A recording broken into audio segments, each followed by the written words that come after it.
प्रियंवदा का नमस्कार। आज इस कक्षा में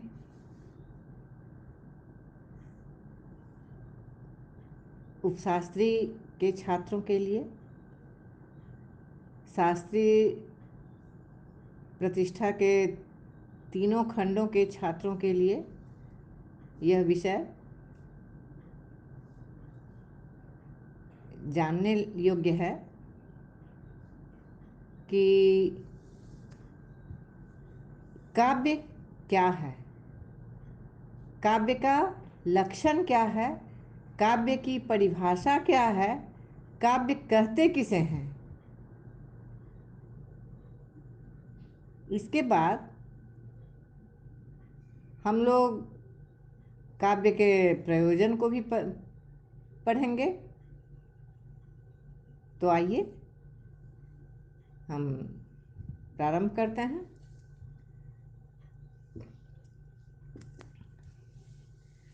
प्राचीन काल से ही हमें और हमारे समाज को भावनाओं की अभिव्यक्ति की स्वतंत्रता रही है, किंतु अभिव्यक्ति की स्वतंत्रता का अर्थ यह नहीं है कि हम कुछ भी लिखकर या कुछ भी कहकर उसे काव्य का नाम दे दें।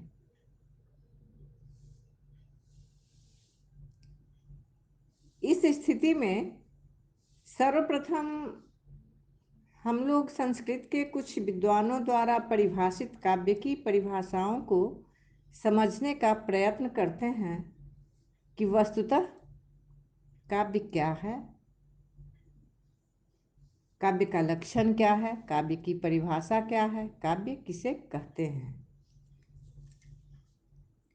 संस्कृत विद्वानों द्वारा विभिन्न परिभाषाओं के माध्यम से काव्य को परिभाषित किया गया है। काव्यालंकार में आचार्य भामह के अनुसार शब्दार्थो सहितो काव्यम, शब्दार्थो सहितो काव्यम, शब्द और अर्थ से जो सहित है वह काव्य है। आचार्य भामह के अनुसार शब्द और अर्थ से जो सहित है वही काव्य है। आचार्य कुंतक अपने वक्रोक्ति जीवितम में कहते हैं, वक्रोक्ति काव्य जीवितम। वक्रोक्ति का विच्छेद होगा वक्र जोड़ उक्ति। वक्र वक्र का अर्थ होता है टेढ़ा मेढ़ा, और उक्ति जो बोला गया हो। तो वक्रोक्ति का अर्थ है टेढ़े मेढ़े या व्यंग्य के माध्यम से अपनी बात कहना। आचार्य कुंतक कहते हैं वक्रोक्ति के माध्यम से जो अपनी बात कहना ही काव्य है। आचार्य दंडी अपने काव्यादर्श में कहते हैं, शरीरम तावदिष्टार्थ व्यवच्छिन्ना पदावली।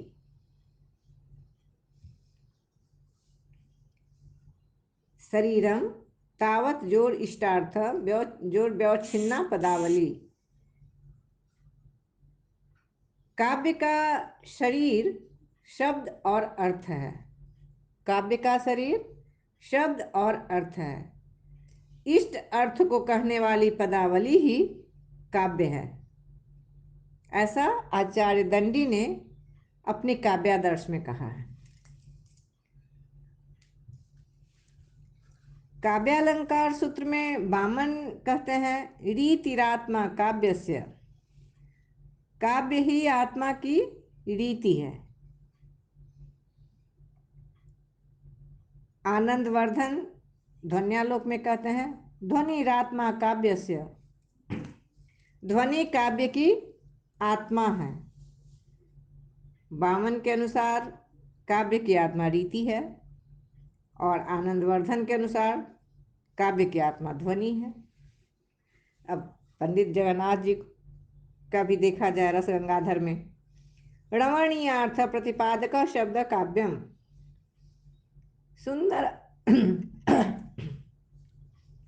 सुंदर अर्थ को प्रकट करने वाला ही काव्य है। काव्य प्रकाश में आचार्य मम्मट ने कहा, तददोषौ शब्दार्थ सगुणावलंकृति पुनः क्वापि। तददोषौ शब्दार्थ सगुणावलंकृति पुनः क्वापि। दोष रहित, गुण सहित, कहीं कहीं अलंकार विहीन शब्दों को भी काव्य कहा जाता है।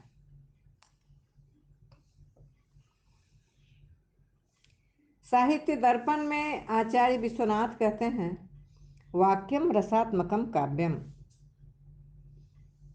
उनके अनुसार रस से युक्त वाक्य ही काव्य है।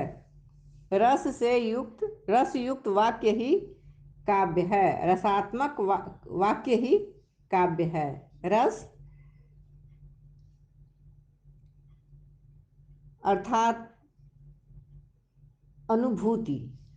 हम किसी वाक्य के सुनने से जो अनुभव करते हैं, जो हमें जिस चीज़ की अनुभूति होती है, किसी वाक्य को सुनने से हमें दया आती है, किसी से क्रोध उत्पन्न होता है, तो ये जो 9 रस हैं कवि की दृष्टि में, उन 9 रसों में से किसी भी रस की जो प्राप्ति होती है, अनुभूति होती है, वही रस है।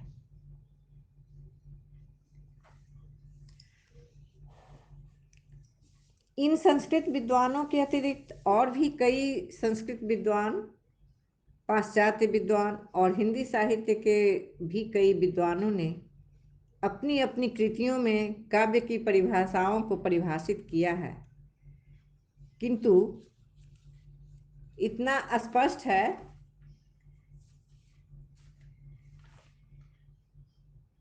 कि कोई भी एक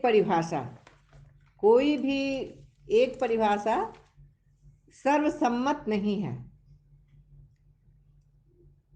अनेक विद्वानों का काव्य अनेक विद्वानों द्वारा काव्य की के से संबद्ध परिभाषाएं दी गई, लेकिन किसी एक पर सर्वसम्मति नहीं है। अंततः साहित्य दर्पणकार कविराज विश्वनाथ की परिभाषा ही सटीक प्रतीत होती है, वाक्यम रसात्मकम काव्यम। इन विद्वानों की परिभाषाओं के आधार पर हम कह सकते हैं कि काव्य संसार की वह विधा है। विधा का अर्थ होता है रीति या तरीका। काव्य साहित्य संसार की वह विधा है जिसमें किसी कहानी, हृदय की भावनाओं और या मन की कल्पनाओं को छंदों की श्रृंखलाओं में विधिवत बांध और सजाकर कलात्मक रूप से किसी भाषा के माध्यम से अभिव्यक्त किया जाता है।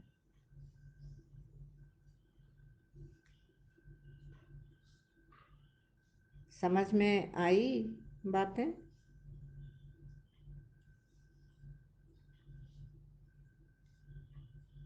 अब ये तो समझ गए काव्य क्या है।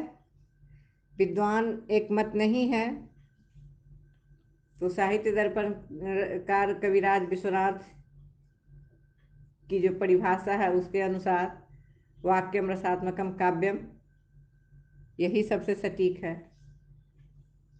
और उन परिभाषाओं के आधार पे जो हमने पाया वह भी हमने देखा है। अब इस काव्य का प्रयोजन अथवा उद्देश्य क्या है? इस काव्य का प्रयोजन अथवा उद्देश्य क्या है? बिना प्रयोजन के तो हम एक पंक्ति भी लिखना या पढ़ना नहीं चाहते। फिर ये काव्य को लिखने का या पढ़ने का या जानने का या सुनने का प्रयोजन क्या हो सकता है? वो उद्देश्य क्या हो सकता है? आइए आज हम इस पर विचार करें कि काव्य का प्रयोजन क्या है। आचार्य मम्मट ने काव्य प्रकाश में काव्य का 6 प्रयोजन बतलाया है। काव्य का 6 प्रयोजन उन्होंने बताया है। कौन कौन सा है? काव्यम यशस्ये अर्थ कृते व्यवहार विदे शिवे तरक्षते सद्य परनिर्वृत्त कांता सम्मित तयोपदेश युजे। यहाँ सब चतुर्थी का एक वचन है।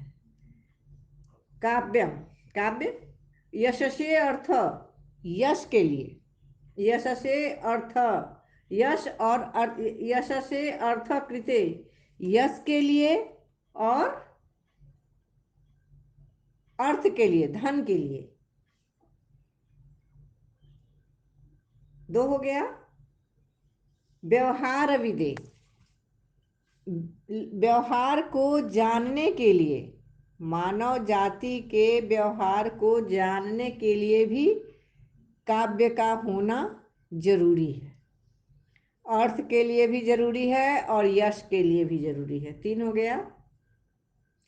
सद्य परनिवृत्त, तत्काल आनंद की प्राप्ति के लिए, तुरंत, सद्य, तत्क्षण। काव्य जब आप पढ़ेंगे, पढ़ाएंगे और जो लिखे, जिन्होंने लिखा है, उन सभी को तत्क्षण आनंद की प्राप्ति होती है।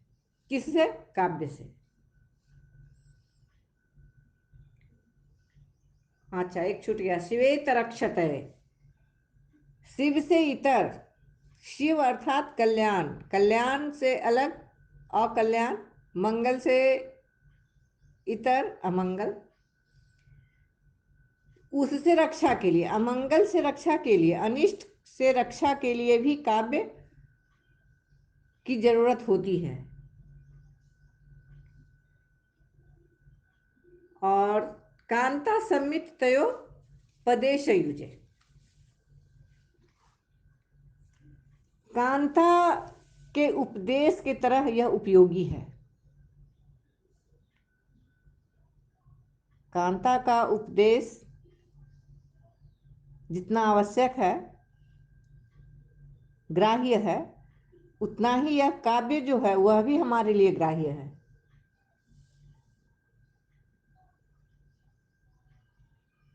यश के लिए लिखा,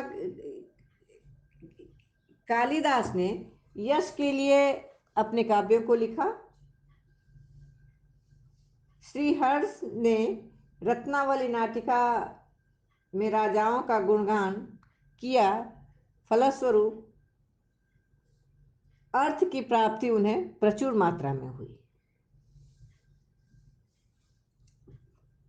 व्यावहारिक ज्ञान मानव जाति को देने के लिए नीति शतकम, कथा सरित सागर, पंचतंत्र आदि की रचनाएं भी हुई।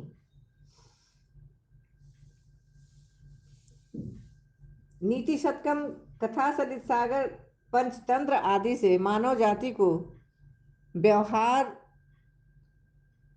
विद होने में सफलता मिली।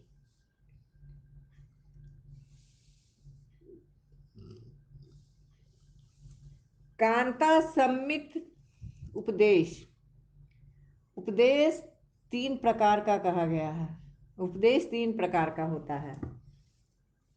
पहला है गुरु सम्मित उपदेश,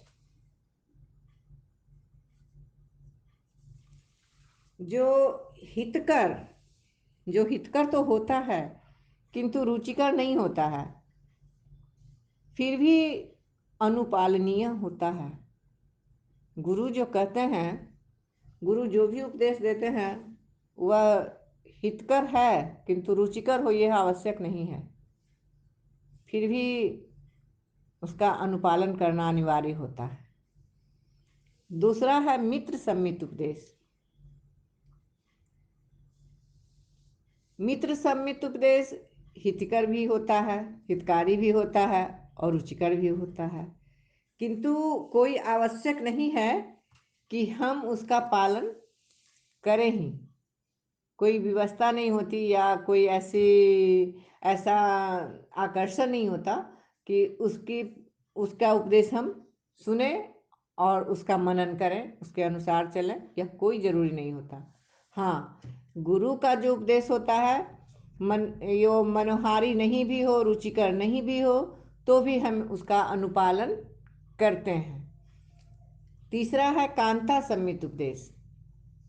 कांता सम्मित उपदेश जिस प्रकार अनुपालनीय होता है, अनुसरणीय, अनुकरणीय होता है,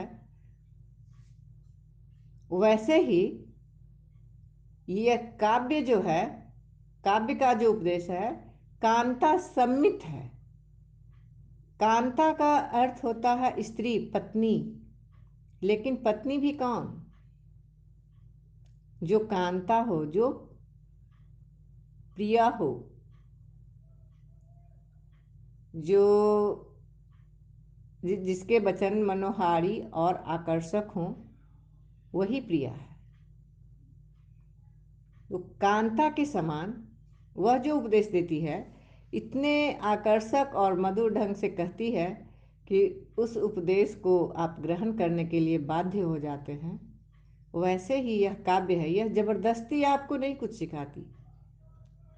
उसका इतना आकर्षक और मनोरम ढंग है कि आप उसका अनुपालन किए बिना रह ही नहीं सकते। इसीलिए इस उपदेश को, काव्य के उपदेश को कांता सम्मित उपदेश कहा गया। क्या कहा गया? कांता सम्मित उपदेश। इसीलिए गीता में कहा गया है, कर्मण्येवाधिकारस्ते माम फलेषु कदाचन। हम कर्म करें, फलाफल की चिंता नहीं करें। कोई बाध्यता नहीं है कि हम गीता के उपदेश का अनुपालन ही करें। वो तो खरे नहीं है कि आप अनुपालन कीजिए, लेकिन वो इतना आकर्षक और मनोहारी है कि हम उसका अनुपालन करने के लिए बाध्य हो जाते हैं। तो आज की कक्षा में हम लोगों ने जाना काव्य क्या है, काव्य का प्रयोजन क्या है। अगली कक्षा में हम लोग पढ़ेंगे काव्य के कितने प्रकार हैं, काव्य कितने प्रकार के होते हैं। तब तक के लिए मैं विदा चाहती हूँ आप लोगों से। धन्यवाद।